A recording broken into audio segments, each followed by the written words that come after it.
It's a good day of markets today, over 0.5% or close to about 0.5% gain when it comes to the key indices, and those are Sensex as well as Nifty. Bank Nifty is also doing well, and in fact 0.5% up. It's the mid-cap space which is underperforming compared to the other key indices today. It's the lead coming in from the financial services as well as the banking space like ICICI Bank, HDFC Twins and even Reliance Industries, which is really helping the market at this point. And the advance decline is in favor of the advances. Oh, absolutely. And, after the 1% rally we saw last week, there is follow-on buying this week, which just goes to show that the ball remains in the court of the bulls, at least for now. And yes, not just Reliance Industries, which is powering ahead. A lot of other large caps, whether it's ICICI Bank, you have beaten down names like Tata Motors, etc., that are making a big comeback. And Yes Bank continues its big rally from last week as well. But in a setback for Kotak Mahindra Bank, the Bombay High Court refuses to stay the December 31st deadline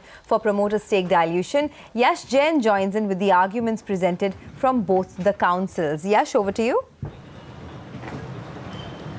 Well, Sonia, very clearly, to just sum it up, the overhang as far as the Kotak Mahindra Bank situation versus RBI case is concerned, that overhang continues essentially. Today, before the Bombay High Court, it was a very, very brief hearing where Kotak Mahindra Bank essentially prayed before the court saying that no adverse action should be taken by the Central Bank, Reserve Bank of India, in case of non-compliance when it comes to that December 31st deadline, which mandates the promoter Uday Kotak to dilute his stake to 20% in Kotak Mahindra Bank. Of course, arguments coming from both sides. Kotak Mahindra Bank essentially putting forth its case, saying that, of course, RBI has said that the route of issuance of preference shares is not appropriate when it comes to the central bank's understanding. But, of course, Kotak Mahindra Bank communicating its stand again to RBI, but haven't heard from the central bank. Again, central bank saying that it sticks with its stand that the issue of preference shares to dilute promoter stake is not correct. The court, at the end of arguments coming from both ends, really inferring that no stay will be granted as far as December 31st deadline is concerned when it comes to reducing that promoter stake. So that continues. Uday Kotak will have to comply with that December 31st deadline.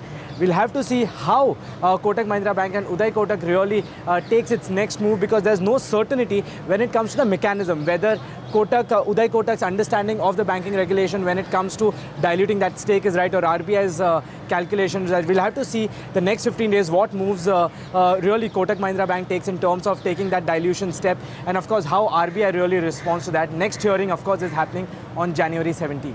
Thanks so much, Yash, for giving us the full roundup of what's really transpired at the court today. But it's an important one, and the stock has plummeted after that particular verdict really came in today, and the stock is down over 3%. In fact, the biggest dragger on Nifty 50. Lata is here to put all that into perspective and analyze the situation. Lata, where does it leave Uday Kotak and Kotak Mahindra Bank in this case? Well, in the first place, Uday Kotak is a promoter and therefore not the party who is under RBI regulation. It is the bank which is regulated by RBI. So as the bank sees it, what can I do to ensure that the promoter's stake comes down? I can only issue more shares.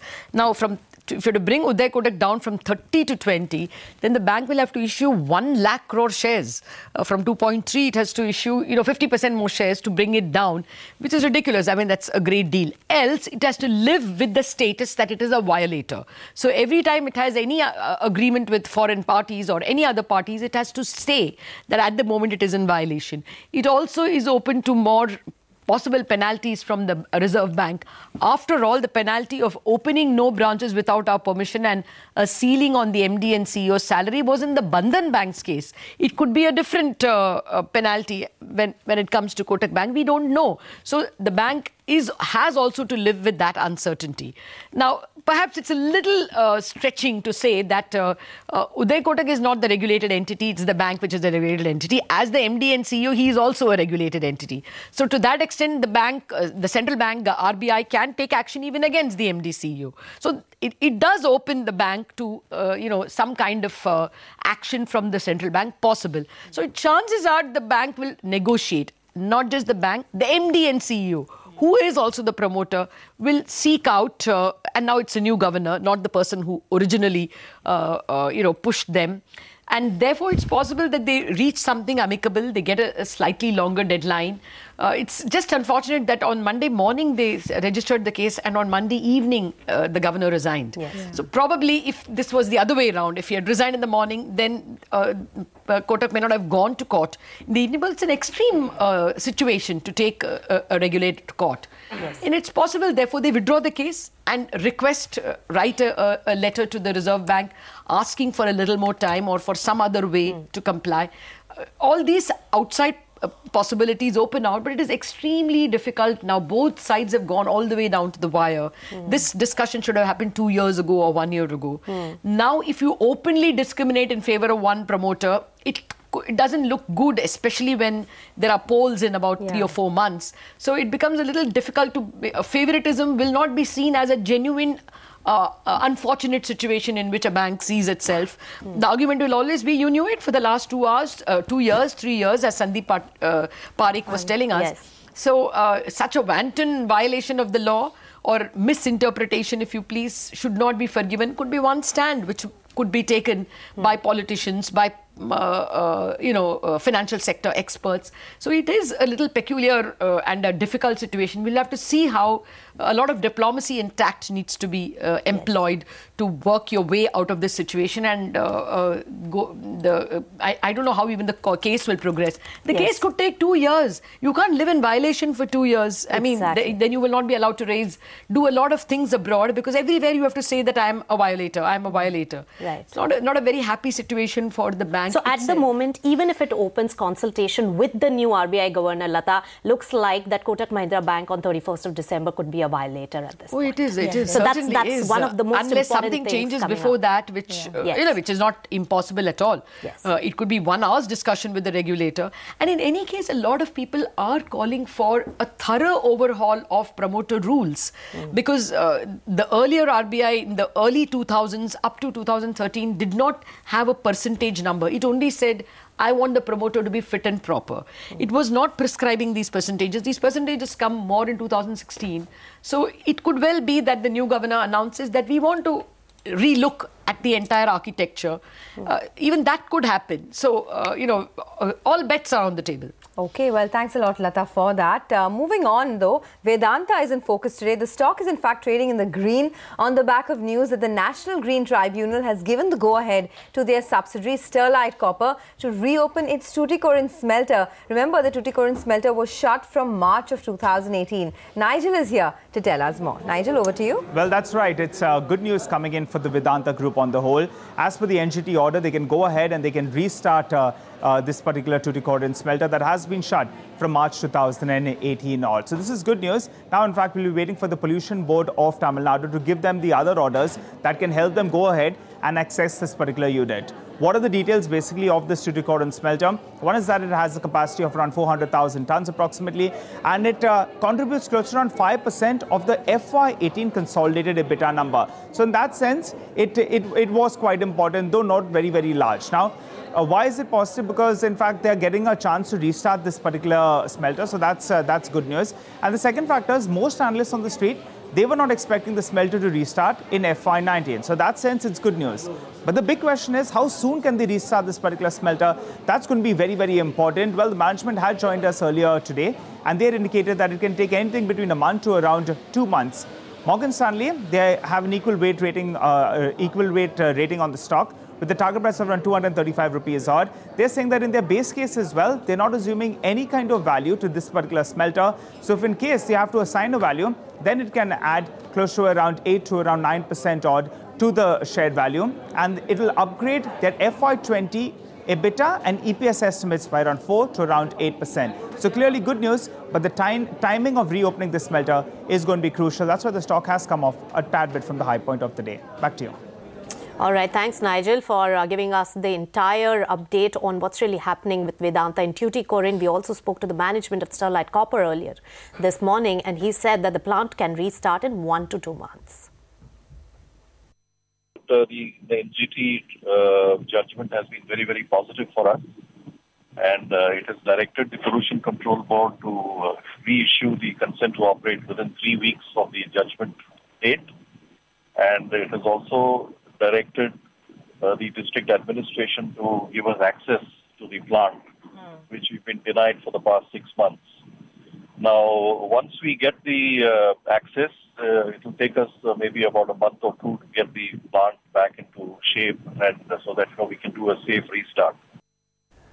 Okay, well, I know it is year-end and it is festive season, but maybe that's the reason why United Breweries is up and about this afternoon. Just take a look at that stock. It's now up almost about 4%, clearly getting the festive spirits going over there. High volumes and high price action on United Breweries. But moving on, Power Grid and NTPC have gotten a boost post the release of the draft tariff regulations. In a positive surprise, the regulated ROE is maintained at 15.5% versus the expected cut of 1 to 2%.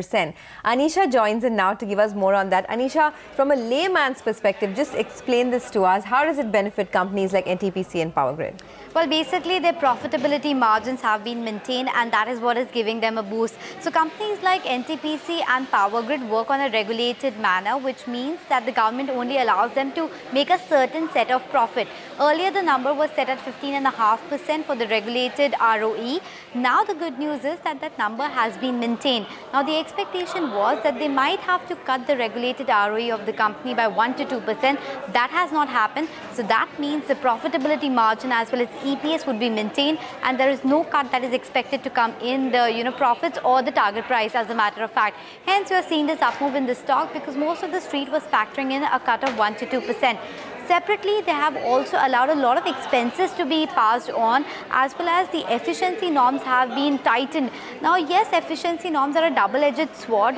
While, of course, it's better for the sector, it might just create problem for the companies to meet those efficiency norms, and hence you're seeing the stocks like NTPC falling off the day's high. Nonetheless, it's a positive that the ROEs have been maintained, the expenses have been allowed, the PAF levels have also been brought down. So, yes, a positive for the companies. They are moving higher on that regards as well. So the stock up anywhere between 2 to 4%. Still going stable for the market, not moving too much. Cash market volumes also low today, actually, just about 15,000 crores. And we've not seen too much of a move on the headline index. Couple of stocks, though, Edelweiss is back closer to the 190 rupee level. So it's had a pretty good month, actually. In the month of December, it's already rallied about 12% or so. ICICI Pru, Glenmark Pharma, and even Page Industries today is making a bit of a comeback right now. But let's listen into some market views that we got. We did speak to, get a chance to speak to some market veterans after tumultuous 2018. How are the markets poised for election year 2019?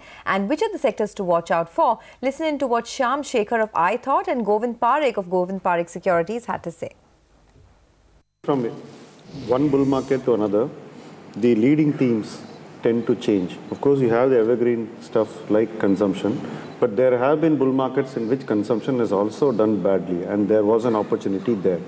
If you see the current bull market, I think the opportunity lies in basic industries and capital goods, because they have not participated since 2008. You have not seen much of capital formation in these industries. Asset creation has slowed to virtually standstill. You have seen that the banks lent money and assets went bad. So we are only spending the last 5 years trying to clean up all this. We bought EID Parry. We've been holding for a long time. It's got very deep value in the company. Each EID Parry share holds a Coromandel share. So if you see, the discounting is so big. They have zero arrears. In fact, some of the executives I met, they said, we are fools actually. All over India, everybody has got cane arrears. We have zero arrears. But these things help in bad times when there is, less rainfall. I mean, Tamil Nadu, there has not been rainfall at all last 2-3 years. So in these times, when others are having 80%, say 60-70% shortage of cane, these people will have 30-40% shortage of cane. Coromandel is growing very well.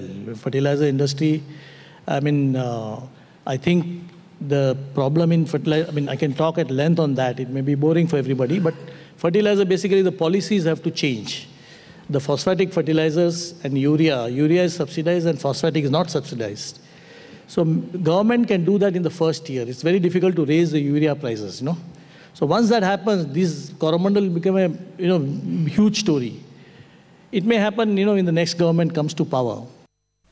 All right, in the tussle between Daiichi as well as the Singh brothers, the Fortis stock is the casualty. In fact, that stock is down over 3% today. Also, the company had stated that the open offer will be delayed, or at the moment it's stalled. Now, remember that IHH is buying the company, has already put in about 4,000 odd crore rupees into Fortis Healthcare. So that stock has to be watched out for. But as far as open offer is concerned, as per Nomura report, doesn't look like that the deal is derailed, but the open offer is delayed. At the moment, also another stock on my radar would be Bharti Infratel. Take a look at that counter, and that has really zoomed up in the last few minutes of trade, and that needs to be looked into. More on some of the important voices on the show. Well, Sanjay Nair of KKR, who remember runs an NBFC in India, says that if PCA or prompt corrective action norms are not relaxed, more NPAs may get created in the system. PCA banks are even further strapped. Neither can they restructure, nor do they give you NOCs, nor can they release the money. So think of this 1,000 crore company. If it's even growing by 10%, it can't get additional working capital. It then probably cuts its own supply chain, which is a smaller SME, who cuts it further, who has a smaller SME behind it. And that's exactly what this vicious cycle is. And that's when you begin to lose jobs at the bottom of the pyramid. And I think this impact we need to really, really fathom and tackle very quickly. So hopefully the RBI will attack this problem. Again, I'm not saying let the PCAs go, let the PCA banks go, but let them lend, have a new circular out, new regulations, or maybe recap the banks. But there's enough clamor for relaxation of these norms, and RBI is working on that. And we are closely watching that as well, Sanjay. Otherwise, my only point I want to make is if you don't do that, you're actually creating NPAs out of non-NPA situations. And that's my...